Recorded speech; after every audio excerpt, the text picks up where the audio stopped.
The Cotton and Sugar Revolutions. In this lecture, I'm going to talk about the cotton and sugar revolutions that transformed the institution of slavery in the years before the Civil War. So just to give you a timeline of what I'm talking about, in the aftermath of the American Revolution, I discussed earlier that states north of Delaware all abolished slavery, either immediately or gradually. But there's also a brief period of manumission in the South. But then all of that is slammed shut in 1793 when the cotton gin is invented. And even though the Atlantic slave trade closes in 1808, slaveholders devise other ways to acquire slave laborers. Between 1789 and 1808, the Haitian Revolution erupts, and this is a large slave uprising that ends slavery in Haiti, and that will cause the sugar crop to go from Haiti to Louisiana. In the 1810s, the interstate slave trade begins, and the cotton and sugar revolutions are really in full force throughout the South. And in the 1830s, a radical abolition movement will emerge that will really begin to critique the institution of slavery in the United States and lead to the coming of the Civil War. Okay, so by the mid-19th century, the South in the antebellum era is very much of a slave society. And the South is hyper-patriarchal, which means that slave masters are not only in charge of slaves, but they're also in charge of their households. And the institution of slavery is kind of the overarching theme that unites everybody. The master is in charge of slaves, and he's in charge of families. And everything emanates from the big plantation house that you see at the top of the hill. And so there are many changes that take place in the 19th century. Probably most of you are familiar with slavery as it relates to cotton, but it's really not until the early 19th century that slaves begin to cultivate cotton. The second thing is that planters begin to adopt more paternalistic policies, and I'll talk about that. And then finally, a group of non-slaveholding people emerge in the South, and they have to decide where they fit. These are white people. Do they side with masters or do they side with slaves? So as I indicated earlier, if slavery was ever going to end in the United States, it would have ended in the aftermath of the American Revolution. And this is not only because the American Revolution was predicated on ideas of liberty and equality, but also a lot of the American Revolution takes place in the American South, and it destroys a lot of fields.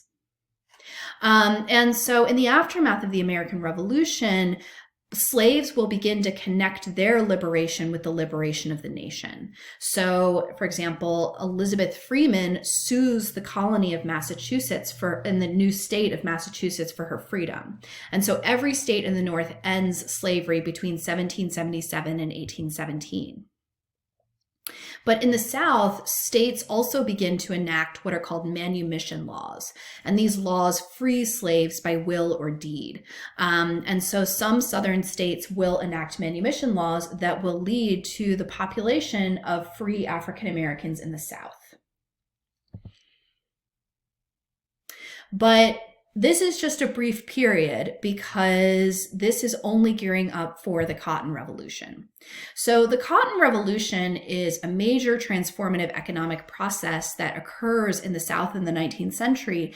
And the reality is that it's not that difficult to have the Cotton Revolution. So the only tool that you needed is the cotton gin, and that's invented by the late 18th century. Because Andrew Jackson is president, he is able to orchestrate Indian removal that kicks Native Americans off of land that is prime for the Cotton Revolution. The Constitution of the United States counts slaves as 3/5 of a person, which means that the South has enough representatives that they will never overturn the institution of slavery, and slaveholders initiate something called the interstate slave trade. So the Constitution of the United States in 1789 has something called the 3/5 clause, which says that slaves count as 3/5 of a person. And this is designed to preserve political power in Congress for Southern white people. The Constitution also says that the Atlantic slave trade will end in 1808.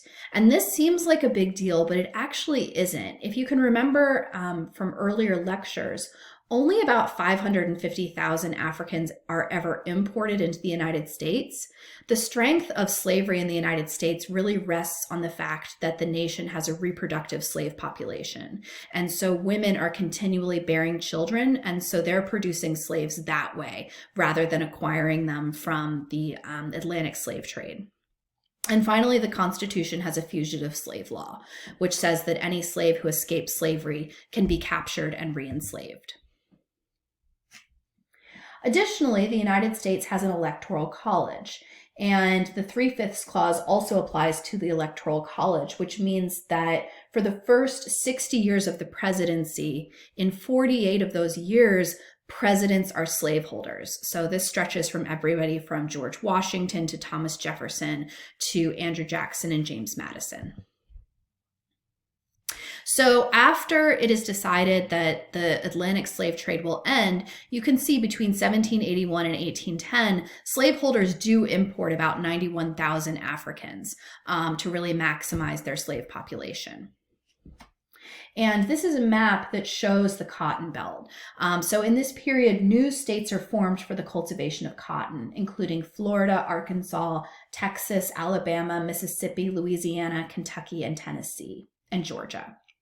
And in terms of crops, the cotton crop is probably the easiest crop to cultivate. It requires only 200 frostless days of the year, making states in the deep south ideal places for cultivation and harvest. And so on this map, each dot represents 2,000 bales of cotton, and a bale of cotton is about 500 pounds. And so slaves who were part of the Cotton Revolution really had a life of drudgery. They were plow hands, hoe hands, men, women, and children all worked in gang labor. A few slaves engaged in artisanal trades, and a few women worked in the household.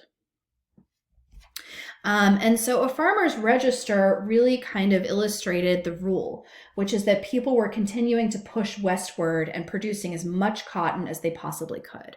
The farmer's register said, quote, "We appear to have but one rule, that is to make as much cotton as we can and wear out as much land as we can. Lands that once produced thousands of pounds of cotton to the acre will now bring more than 400 pounds. And so on the eve of the Civil War, the United States was producing 4 million bales of cotton. And so sometimes my students tell me that slavery was going to die out in the United States. And this proves that slavery was incredibly lucrative for everybody on the eve of the Civil War. And a lot of slaveholders felt that they were kind of constrained about the land they had in the United States. And they were looking to push into places like Mexico, Cuba, and parts of Latin America to expand the territory for slavery. And so slaves had very modest circumstances in the Cotton Revolution, but as we've talked about in this class, planters sort of had this cruel formula to keep slaves barely alive. They lived in these rectilinear white cabins. Every year, men were furnished 2 pairs of clothing. Women were not given clothing, they were given fabric so that they could design their own dresses. And slaves had a diet that consisted of cornmeal and bacon, which is not very nutritious, but it's enough to keep people alive. While the majority of slaves in the 19th century are now part of the Cotton Revolution, a few slaves are also sugar slaves. And so sugar travels from Haiti to Louisiana. And so between 1820 and 1860, sugar plantation owners create different parishes throughout the state of Louisiana. So you can see the location of these sugar parishes. And if cotton is an easy crop, sugar is a dangerous and brutal crop. And so sugar grows in very heavy stalks that have to be cut down, which is very taxing. But then once you cut down the stalks, you then extract the liquid and you have to take it into these boiling houses and you have to boil the liquid 3 or 4 times. It's very hot and dangerous and leads to all kinds of fatalities. And then once the sugar is boiled, it crystallizes because sugar crystallizes. and then you have cakes of white sugar and brown sugar. So sugar is an incredibly dangerous and deadly crop, but that doesn't stop Louisiana from being very productive. And so you can see in 1861, even as the Civil War has erupted, Louisiana is producing 459,000 hogshead of sugar, and hogshead were generally between 63 and 104 gallons. So Louisiana is the only state in North America with sugar plantations, and it's the only state that doesn't have a natural increase in population. And this is because of the extreme work and the undernutrition of the population, but also a lot of sugar plantations did not want women because they didn't think that women were physically capable, but they weren't really thinking because women could have produced more sugar slaves. So a lot of the cotton and sugar revolutions really rest on enslaved women's reproductive labor. And so a planter writing in the journal Cotton Planter and Soil in 1857 says, quote, "No inconsiderable part of a farmer's profits are in the little Negroes he succeeds in raising. No person can doubt but that 4 young men and 4 women would double and triple themselves in value in 20 years. And so enslaved women's reproductive labor was really central to the cotton and sugar revolutions, because as the Atlantic slave trade closed, women had to bear between 6 and sometimes as many as 10 or 12 children. And so they had little choice but to be sexually active at an early age. And so on the screen here, you actually see a man named J. Marion Sims. He is a gynecologist in Alabama, and historians have discovered that he performed numerous experiments on enslaved women. And so enslaved women really lacked any kind of reproductive autonomy because they were property, not persons. And if they birthed children, it was very unlikely that they would be able to raise them themselves because their children could be sold in the interstate slave trade.